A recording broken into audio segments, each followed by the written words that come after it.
Welcome to Lesson 5D, Average Income. In the previous assignment, you calculated the simple overall average salary of the 10 cities shown. It says to multiply the population of Phoenix times the average salary in Phoenix, and what does this answer represent? Go ahead and hit pause, write down a calculation, and then come back and we'll do it together. So the question asks us to multiply the population of Phoenix times the average salary in Phoenix. Population in Phoenix is 1,488,750 people. It is always good to have a unit. Times an average salary of $98,000 per year per person. They're asking us to multiply these together, so I'm going to try on my calculator. 1,488,750 times $98,000, and I'm getting this number.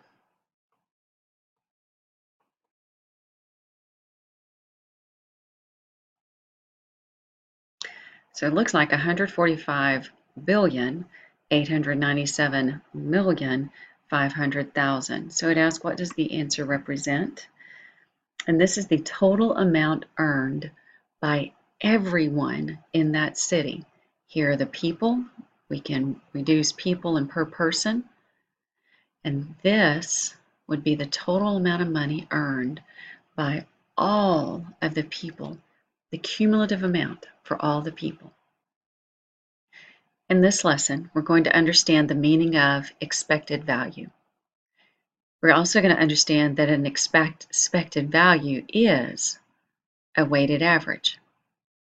We'll be able to calculate expected value, and then we're going to make predictions about real-world scenarios based on our knowledge of averages, weighted averages, and expected values.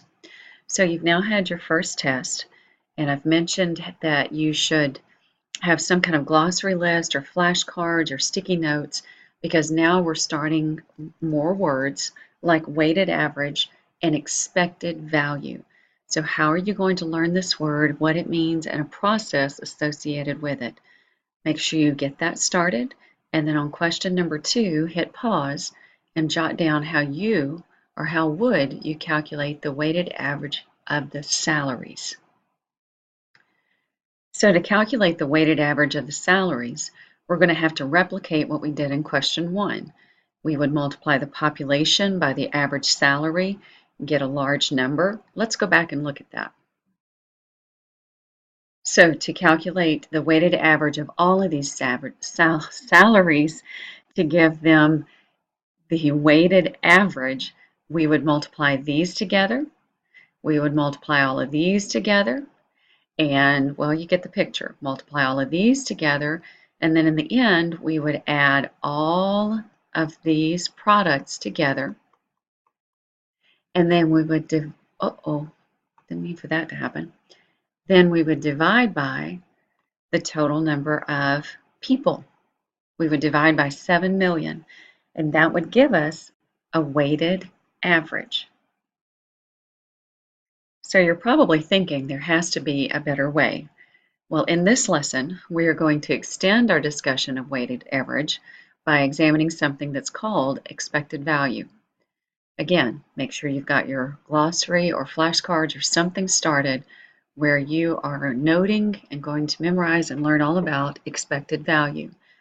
Expected value is a weighted average, but we're going to work with percentages rather than the raw data like we were just looking at with all of the average salaries, with all of the population, with all 7 million of those pieces of data.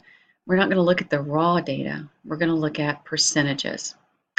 We're going to determine a value's percentage of the total. That's something definitely to make note of. And then we're going to multiply that percentage by the variable of interest. The variable of interest. And in our first case, it's going to be salaries. So we're going to determine the percentage of the total population of whatever a city or whatever we're looking at is part of, and then we're going to multiply that percentage by the value of interest to calculate our expected value. Beginning question 3, actually before, it says let's apply these principles to compare the salaries and populations of the 10 cities that are listed. Open the spreadsheet that we calculated in preview assignment 5D, and we're going to look at this information, and we're going to work on a column, and we're going to create another column, and we're going to do a calculation, this expected value, much faster than what we could have done with all of that raw data. So I'm going to go head on over to the spreadsheet and work probably the rest of our lesson from there. Question number 3 says, calculate the amount of money that each city contributes to the expected value of the overall average salary. Before I can get there, I need to get caught up to where you are from your preview. The first part of this, the percentage of the total population. So I'm going to hit equals. I'm going to say that I want to take what's in cell B2, and then it highlights it for me. And I want to divide that by, and actually I'm going to back, oh, that's not what I wanted. And then I'm going to divide it by the total. I don't even have the total on here, so let me get out of this, and let me go down here. Let me go to the total, and let me tell it equals. I want it to sum from B2 all the way down to B11. And that way it'll give me a sum of 7,304,155.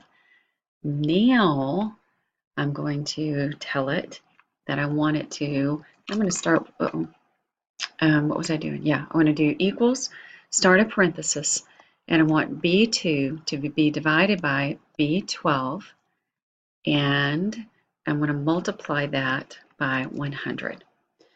I'm going to hit return, and I get 20. Now, I don't have the answers that I'm looking at in our document are to the nearest hundredth. So I'm going to go back and reset that, and I'll come back to you in just a second. So now I'm back, and I went up into the tell me what you want to do, and I was telling it I wanted more decimal places, and all it did was show me increased decimal. And so I clicked increased decimal, and now I have it to the hundredths place. Another thing I did is I went back into the formula, and before I turned the recorder back on, I did the drop down to see if it was going to work, and it didn't work, and I had to go put in the dollar sign to make it only pick up B12 every time. Now that I have it where it's B2 divided by B $12 to stick with that number only, and then multiply it times 100. I wanted my 2 decimal places. Now I can drag and I get all of the percentages. Another reminder, or a reminder, we are doing what's called expected value. And this is another form of weighted average. What I have found is the Phoenix population of this entire group's population, and it represents 20% of the entire group. So now we're about to apply this 20% to the salary so that the salary has 20% value of this entire list. It's not just lumped in as another of the 10 salaries or average salaries.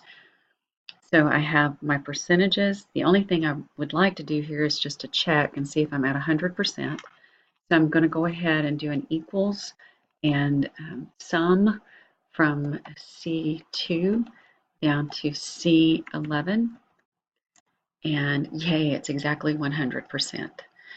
So on my percentage of my total population times average salary, I am now down to, or not, I'm just now getting to question 3. Calculate the amount of money that each city contributes to the expected value. We're trying to get right down here to the expected value.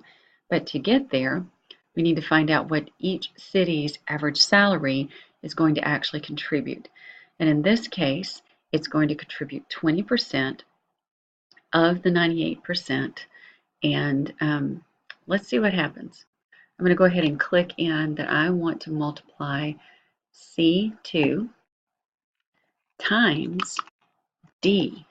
And when I do, I get 1 million, and I can't go over where I'm starting. So it's not recognizing that I have a percentage. So I'm going to undo that one. I'm going to go back and say, okay, what I really meant is I want you to take my C2 and I want you to divide that by 100. Then I want you to multiply that times what I've got sitting over in D2, and that looks a little bit better. 19,000 is 20%, about 20% of what we're looking for.